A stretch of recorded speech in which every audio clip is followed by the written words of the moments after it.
когда они под санкциями понимают, что им доплатить 0,5 или 1% сверху, чтобы все равно это осуществилось. Мне сказали, что тебе нужна крыша или из криминального мира, как сам кто-то из МВД, Иванишвили, очень покрывает бизнес крипто.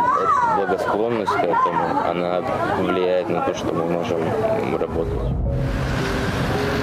მე მაქვს დიდი უძრავი ქონების სააგენტო, რომელიც მხოლოდ და მხოლოდ უცხოეთის მოქალაქეებზე მუშაობს. ბოლო საუბარი როდის შედგა? ჩვენს შორის ბოლო საუბარი შედგა გუშინ საღამოს. შევთანხმდით, რომ უნდა შევხვდეთ. ჩვენ ახლა იმ ადამიანთან შესახვედრად მივდივართ, ვინც ლეგალური ბიზნესის, არალეგალურ საქმიანობაზე დაგველაპარაკება. მას თავად წარმოდგენაც არ აქვს, რომ შენიღბულ ჟურნალისტს ხვდება. აქამდე მასთან და მის ხელმძღვანელთან კომუნიკაცია მხოლოდ მესიჯებით გქონდა. მათ უძრავი ქონების სააგენტოს მფლობელად გავეცანი. ასევე მე თუ მკითხავს, ვინ მფარველობს ჩემ ბიზნესს, მე ვაპირებ თქვა, რა თქმა უნდა, რომ ქართული ოცნების ერთ-ერთი ძალიან დიდი გავლენის მქონე მაღალ შინოსი. ჩვენი შეთხზული ვერსიით ამ გამოგონილ ქალს რუსეთის მოქალაქეების შემოტანილი გაურკვეველი წარმომავლობის კრიპტოვალუტის გადახურდავება სჭირდება. რამდენი მილიონი უნდა მოგცეს ხვალ თუ მივალთ შეხვედრაზე? 9 მილიონს მოგცემს უპრობლემოდ. დღეში 4 მილიონი დოლარის გაცემის შესაძლებლობა გვაქვს. ანუ ხეშე რომ მიუტანო დღეში 4 მილიონის ეგრეთ წოდებული USDT შავიდან და არა ილია ნემჩენკო და ვინმე ანდრეი ჩატში ზედმეტსახელად ამიგო ვირტუალური აქტივების სერვისისა და კრიპტოვალუტის გადახურდავების კომპანიას ვერტის წარმოადგენენ.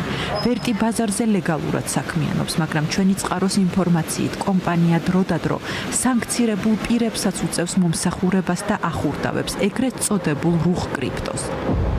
ჩვენ ამ ინფორმაციის გადამოწმება დავიწყეთ. თავდაპირველად კომპანიის ერთ-ერთ ხელმძღვანელს ილია ნემჩენკოს მივწერეთ. ყალბი საიტისა და გამოგონილი ვინაობის საშუალებით ნდობა მოვიპოვეთ. Сейчас моему клиенту нужно 500 000. Да, без проблем. Да. Значит, 4 миллиона это потолок, что вы ახლა ამ კომპანიის წარმომადგენელ ვინმე ანდრეისთან ვსაუბრობ. შაბათის ფორმულას გუნდი ვაკის პარკში ჩვენს შეხვედრას ფარულად იღებს. Если у вашего клиента есть официальное подтверждение происхождения этих средств, условно он там что-то продал.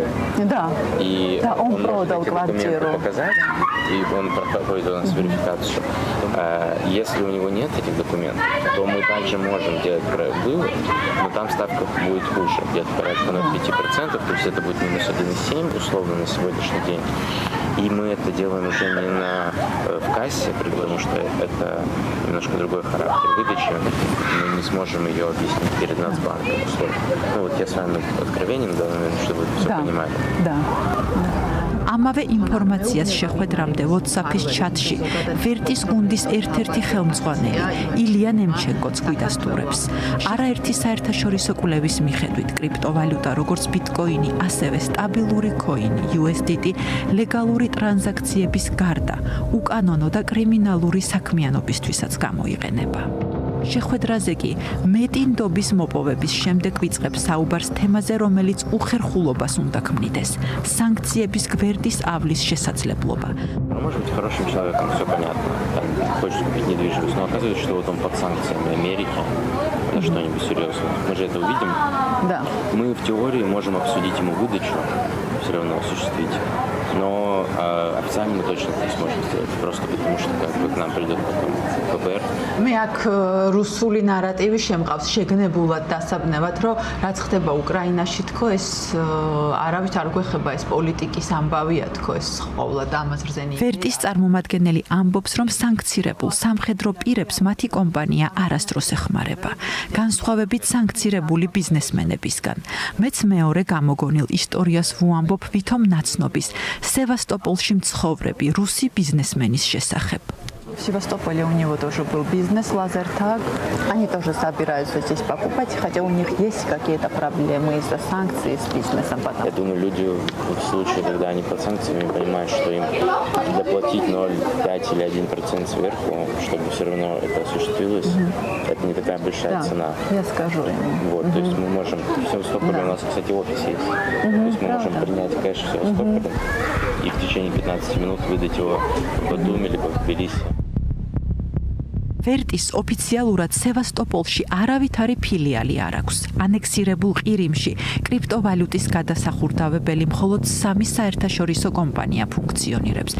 3-ვე სინგაპურშია რეგისტრირებული. თავად ვერტი მელიქიშვილის ქუჩაზე მდებარეობს. 2 ფილიალი კი ბათუმსა და რუსთავში. ჩვენ ამ კომპანიის მფლობელით და დამფუძნებლით ვინტერესდებით. საჯარო რეესტრში უნოტრონის სახელითაა რეგისტრირებული. დოკუმენტის მიხედვით ეს კომპანია ქართული ოცნების ყოფილმა მაღალჩინოსანმა ირაკლი სესიაშვილმა 2024 წლის ზაფხულში დააფუძნა. ჟურნალისტური გამოძიების ფარგლებში სესიაშვილის საცხოვრებელ სახლთან რამდენიმე დღე გავატარეთ. გსურდა დაგვედგინა, იცის თუ არა მისი კუთვნილი კომპანიის ჭრდილოვანი საქმიანობის შესახებ. მოგვიანებით ტელეფონით დაუკავშირდით. მან მოგწერა. მე ვარ კომპანიის დამფუძნებელი და მის ყოველდღიურ ოპერაციულ მართვაში უშუალო მონაწილეობას არ ვიღებ. რაც შეეხება თქვენს მიერ ნახსენებს შესაძლო კანონდარღვევებს, მე ამის შესახებ ინფორმირებული არ ვარ. მათ შორის იმის გამოც, რომ კომპანიის უშუალო მართვაში არ ვარ ჩართული. ვინ ფარველობს ამ ბიზნესს? შენიღბულ შეხვედრაზე ეს კითხვა ვერტის თანამშრომელსაც დაუსვით. გეგმის მიხედვით, მას ვეკითხებით, ხომ არ მფარველობს მათ შავ ბიზნეს ოჯახი, რაშიც ბიძინა ივანიშვილი მოიაზრება. Это знание, скажем так, наших руководителей, которым я не особо обладаю, поэтому я вам здесь не могу ничего сказать. Да, конечно, не спрашивай. Просто я знаю, что семья Иванишвили очень подбивает бизнес крипто. Это знание, да, этим я обладаю. То есть, условно, их благосклонность к этому, она влияет на то, что мы можем работать. როგორ და რატომ იქცა საქართველო კრიპტოვალუტის ჰაბად? ამაზე საქართველოში დიდი ხანია საუბრობენ და კვალი ივანიშვილის ოჯახამდე მიდის. წყაროს ინფორმაციითაც კრიპტოვალუტის გადამცვლელი კომპანიების მფარველი სწორედ ივანიშვილი და მისი ახლო გარემოცვაა. წყარო იმასაც გვიყვება, რომ ვერტის დამფუძნებელი ირაკლი სესიაშვილი ხშირად ამბობს, რომ მას ბიძა მისი მფარველობს. ბიძა ამ შემთხვევაში ბიძინა иваниშვილია. В ноябре был рейд, когда закрыли там 6-7 криптообменников. В моменте вот у нас 3 компании осталось на рынке. Вот это было вообще замечательно. Спасибо финполиции. დანაშაული, რომელიც ჩვენი ჟურნალისტური გამოძიების ფარგლებში იკვეთება, სახელმწიფო უსაფრთხოების სამსახურისთვის გამოძიების დაწყების აშკარა მიზეზს იძლევა. მე ფორმულას გამომძიებელი ჟურნალისტი ვარ. სანქცირებული კრიპტოს შესახებ ინფორმაცია მოვიპოვეთ. თუ აქვს სუსი ინფორმაცია ამის შესახებ, ბატონო გელა, 1-2 კითხვას დაგისვამთ, თუ შეიძლება. ირაკლი სესიაშვილი კურირებს, ვერტის ქსელზეა საუბარი. ბატონო გელა, შეიძლება რომ გააკეთოთ კომენტარი? სანქცირებულ კრიპტოზეა საუბარი.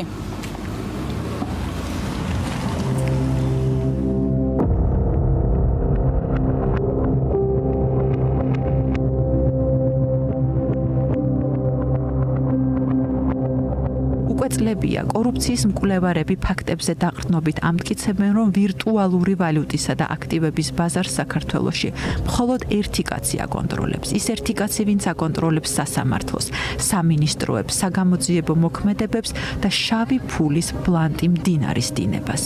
ამ ჟურნალისტური გამოძიებით კი დავადგინეთ, რომ შავი ფულის მსგავსად შავი ვირტუალური ყულაბებიც მილიონობით ყოველდღიურად ივსება. ანდრეის ვაკის პარკში ვემშვიდობებით და მეორე დღეს ჩვენს გამოგონილ პერსონაჟთან იგი 9,5 მილიონის მიღებაზე თანხმდება.